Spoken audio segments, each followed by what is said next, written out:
everyone, welcome to Chemistry with Aditya. Guys हम previous lecture में ये स्टडी कर चुके हैं कि कोई भी न्यूक्लियाई कैसे एक्साइट करता है।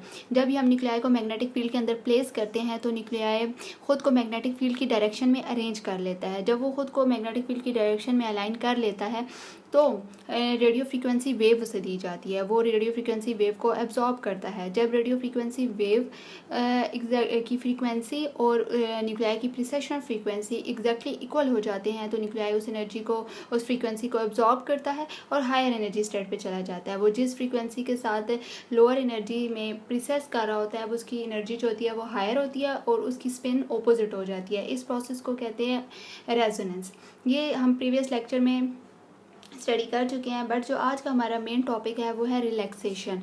एनएमआर का सिग्नल किस टाइम ऑब्जर्व किया जाता है और न्यूक्लियाई को रिलैक्स करने की क्यों ज़रूरत पेश आती है, ये आज हम स्टडी करेंगे। So what is relaxation process? जैसा कि मैं आप लोगों को पहले बता चुकी हूँ कि एनएमआर का सिग्नल उस टाइम ऑब्जर्व किया जा सकता है जब excess of nuclei lower spin energy spin state पे होते हैं।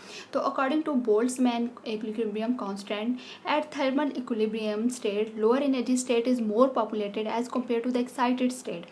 So, to observe the NMR signal, alpha spin state should be more populated as compared to the beta spin state.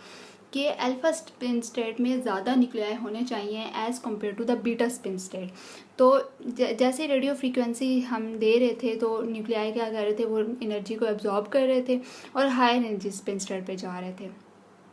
थोड़ी देर के बाद रेडियो फ्रीक्वेंसी को स्टॉप कर दिया जाता है तो न्यूक्लियाई जो एनर्जी एब्जॉर्ब करके हायर एनर्जी स्टेट में गया था, न्यूक्लियाई वापस वो बैक होगा, उस एनर्जी को रिलीज़ करेगा और वो एनर्जी जो रिलीज़ करके वापस अपनी अल्फा स्पिन स्टेट में आ रहा है वो in the form of heat energy होगी।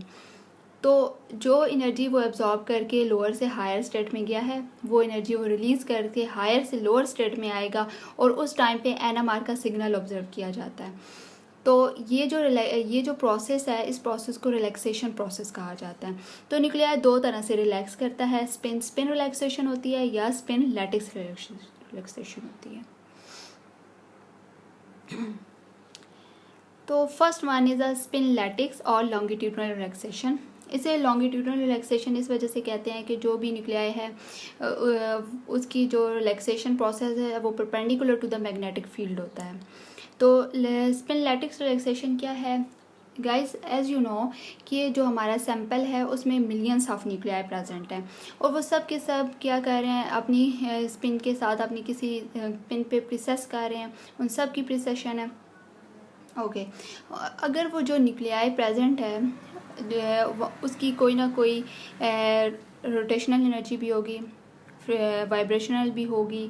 इसी तरह जब वो न्यूक्लियाई रोटेट कर अपनी वाइब्रेशन एनर्जी शो कर रहा है, ट्रांसलेशन मोशन शो कर रहा है, उसकी डिफरेंट ऑसिलेशंस हैं, तो इट्स मीन जो nuclei lower to higher energy state पे गया है, बीटा स्पिन स्टेट में प्रेजेंट है इस टाइम और प्रोसेस कर रहा है वो न्यूक्लियाई, उसके लैटिक्स में और न्यूक्लियाई भी प्रेजेंट हैं जिनकी डिफरेंट ऑसिलेशंस हैं लाइक अ वाइब्रेशन, ट्रांसलेशंस।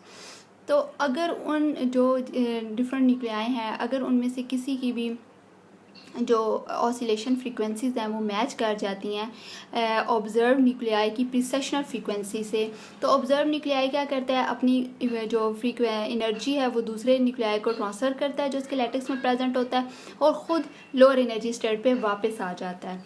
तो ये मीन्स के जो ऑब्जर्व न्यूक्लियाई है वो अपने ही लैटिक्स में किसी दूसरे न्यूक्लियाई को एनर्जी ट्रांसफ़र कर रहा है और ख़ुद लोअर एनर्जी स्टेट पे वापस आ गया। इस तरह जो लोअर स्पिन स्टेट है वहाँ पे न्यूक्लियाई की कंसंट्रेशन इंक्रीज़ हो जाती है as compare to the beta spin state.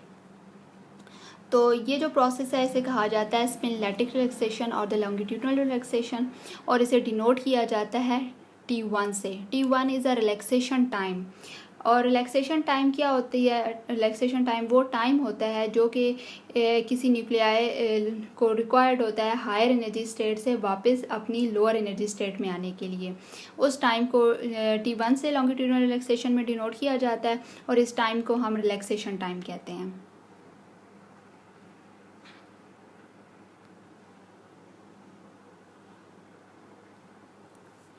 Second one is spin or the transverse relaxation. Spin relaxation भी सिमिलर है as to the spin lattice relaxation, but spin relaxation में क्या होता है कि जो न्यूक्लियाई लोअर एनर्जी स्टेट से higher energy state पे गया था वो प्रीसेस कर रहा है, ठीक है, हायर एनर्जी स्टेट में, और उसी के बिल्कुल नीचे या उसी के लोअर स्पिन स्टेट में एक दूसरा न्यूक्लियाई प्रेजेंट है जो कि प्रीसेस कर रहा है उसी फ्रीक्वेंसी के साथ, बल्कि but in lower state.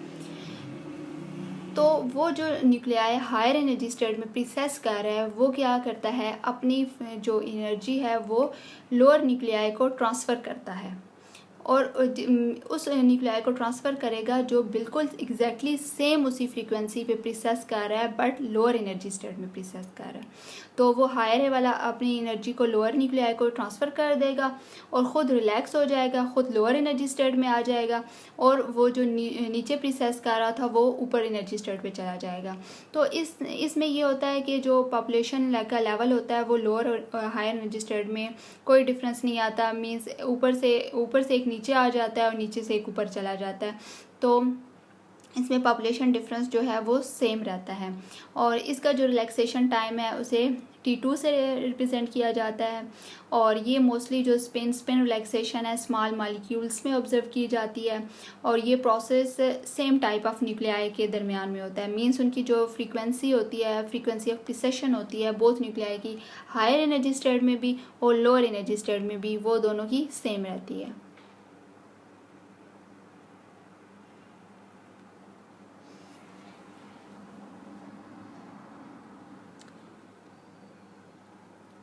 Next is application of relaxation process. Spin relaxation has wide range of practical application, particularly in the field of medicines and the chemistry. One of the example is the NMR in the MRI, magnetic resonance imaging, and other application of the spin electric relaxation is the drug discovery and the development. By the study of relaxation property of molecule, researcher can gain insight into their structures and behaviors, which can inform the design of new drug. Okay, तो ये था आज की हमारा topic of discussion. मिलते हैं next video में मज़ीद एक अच्छे से टॉपिक ऑफ डिस्कशन के साथ। तब तक आप रखें अपना बहुत सारा ख्याल। अल्लाह हाफिज़।